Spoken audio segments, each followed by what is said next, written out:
The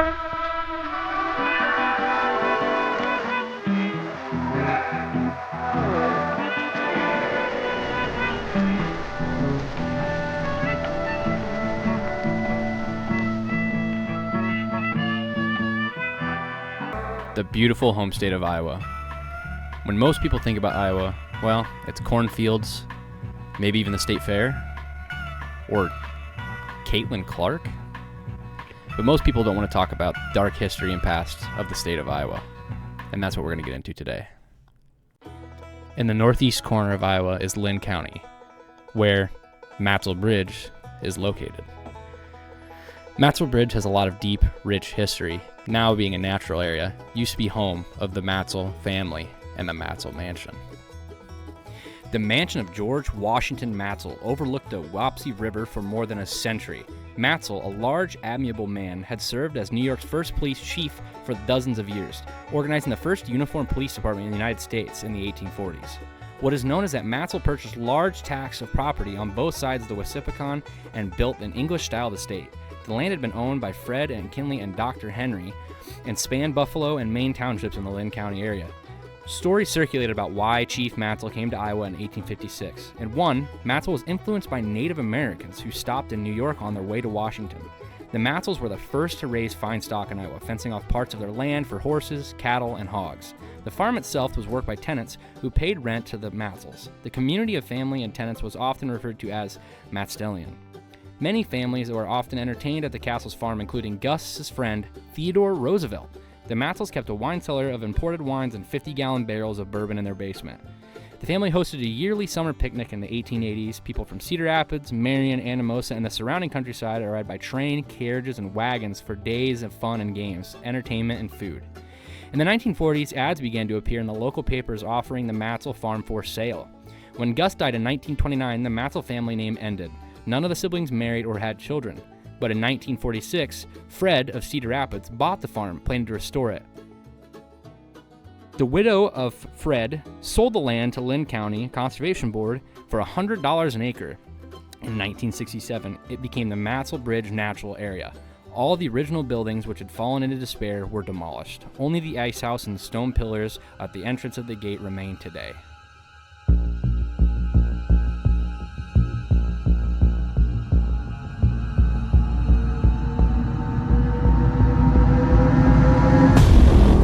Now, the hauntings of Matsell Bridge are a very strange and weird thing that they have going on there. I mean, Indian land, your car rolling backwards on a bridge when you're in neutral, handprints showing up on your car, screaming ladies, weird sounds in the woods, whooping like a Bigfoot. I mean, come on. There's a lot of things that just don't make a lot of sense or add up in this story. And I'm here today to crack that.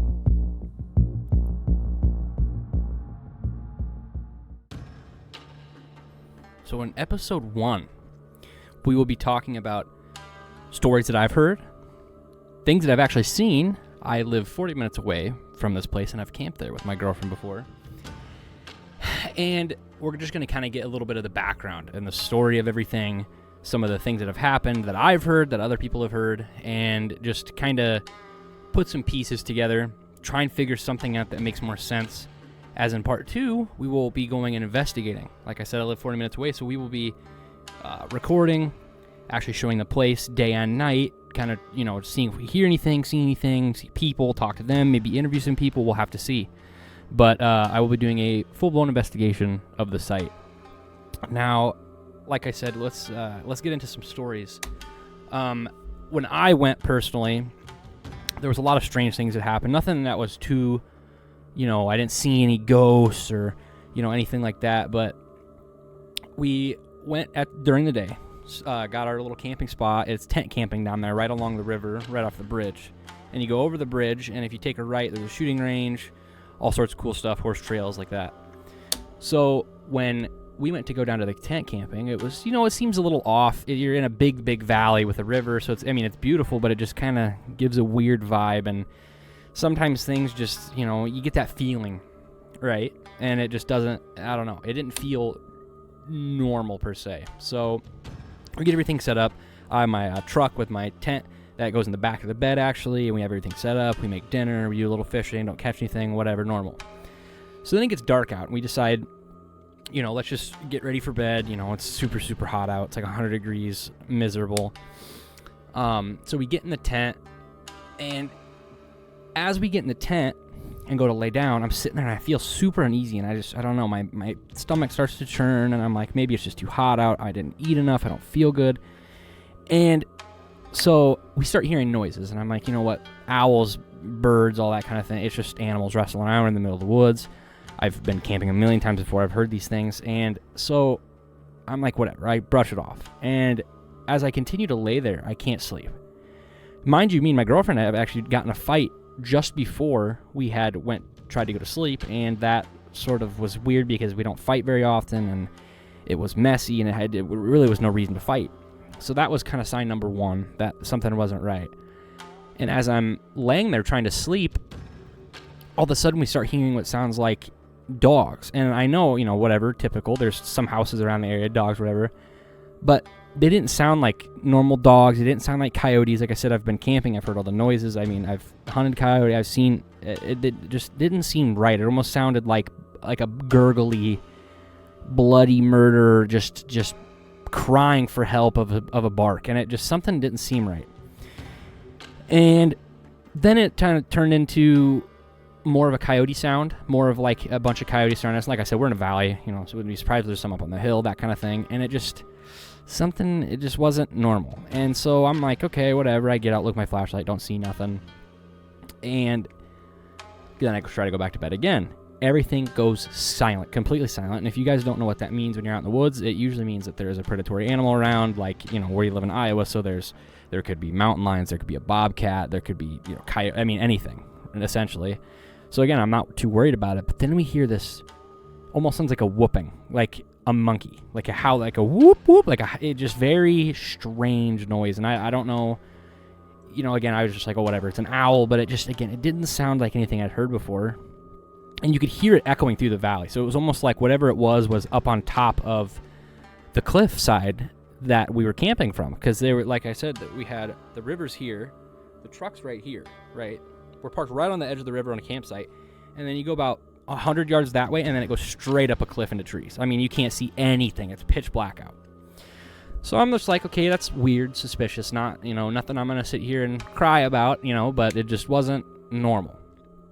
Then we hear screaming. And again, bobcats, mountain lions, they make those kind of sounds all the time. But this woke my girlfriend up. She's like, okay, you were right. Something doesn't feel right.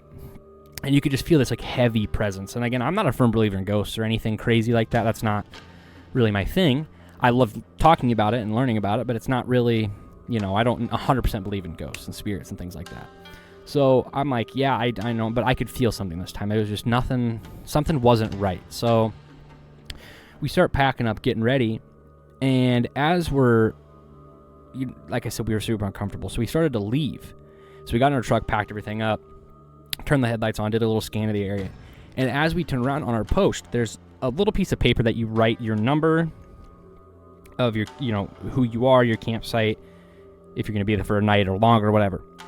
And like I said, we hadn't seen anyone that night. There was no one on the horse trails. There was one trailer earlier in the day that left. No one on the horse trails. No one was ever at the gun range, and there was not a single other camper. It was just us in the dark, no one else. We saw the park ranger once. He never stayed at his house. He was gone the whole night, did one loop around, didn't get out of his truck, just drove right around and left. And as we get out on our piece of paper, there's a big number 16 in dark marker or charcoal or something written on it. And I really wish I could find that piece of paper. It might still be in my truck. If I find it when we do the investigation, we will talk about that. But it just didn't make any sense to me because I'm like, oh my God, nobody was down here. Like, the park ranger drove by, but he never stopped and got out to ride anything on it.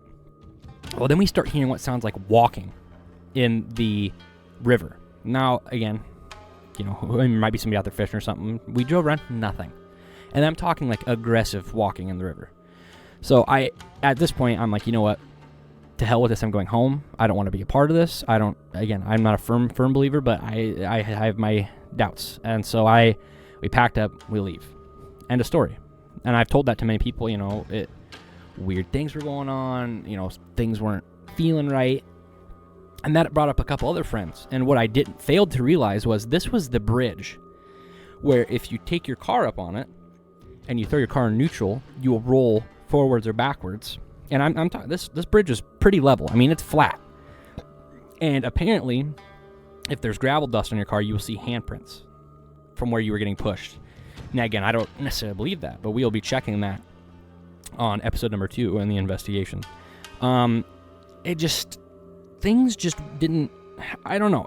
Nothing crazy, like I said, happened where we saw an apparition or a ghost or we were getting pushed down the bridge or anything like that, but it just, something didn't feel right. And as we were leaving, mind you, I was driving a little fast, probably shouldn't have been driving so fast. As we were leaving, the instant smell of like it smelled like tobacco mixed with like rotten flesh. Like it was something absolutely horrid. And mind you, this isn't even that late. This is like 11 o'clock. No lights on anybody's houses, no TVs, no nothing through the whole drive out of the park. So that was red flag number 2 after all the noises. So like I said, things just weren't feeling right.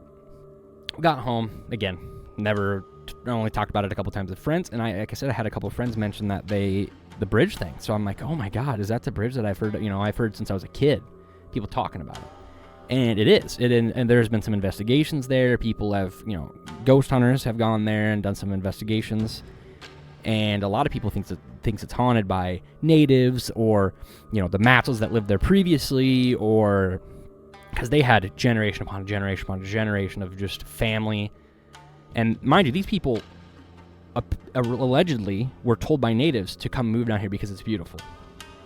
Because Matsell, the original, George Washington Matsell, lived up in New York, and he was one of the first officers or chiefs to ever have a uniformed police unit, ever, in the history of the United States. So, and he moved down here, obviously a bunch of money, built a mansion, had these crazy parties, had Theodore Roosevelt here. So it's just, there's a lot of things that could be true, and again, I don't know for sure if it's like ghosts or it could be the spirits of natives, not happy that people are on their land. But like I said, when we were there was no one, so it's almost like people know and we just didn't, because like I said, we live 40 minutes away from this place, and I've never been there before, and I didn't really know much of the history. I knew a little bit, like I said, I knew it was beautiful and there's campgrounds, and the Wapsie has really good fishing, which I love fishing, so that was a big yes from me. But yeah, nothing, it was just odd. And like I said, there's been multiple stories of the bridge with the car, and people saying the same thing where they were camping and they felt wrong, or they heard crazy noises and smells and no cars, and it just, for me, the scariest part was no park ranger. Only one time we saw a park ranger in the 8 hours we were there. I mean, it's a little strange, especially nobody. And I mean, the shooting range is beautiful. The horse trails are amazing. And like I said, I know a lot of people say they like it there, and I've also heard people say that they don't. Whatever. But it just, something didn't seem right. And so I started digging into it.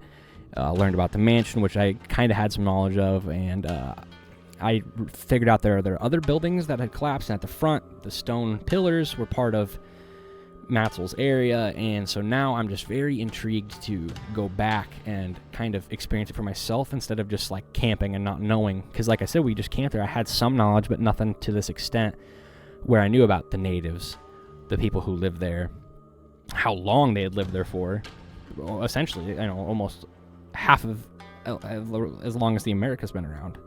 So for me, it was a bad experience, but also it was a great eye-opener.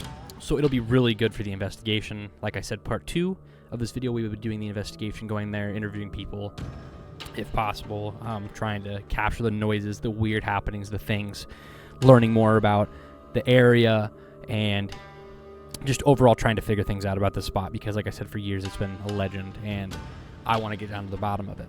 So tune in for part 2, and I hope to see you guys in the next one.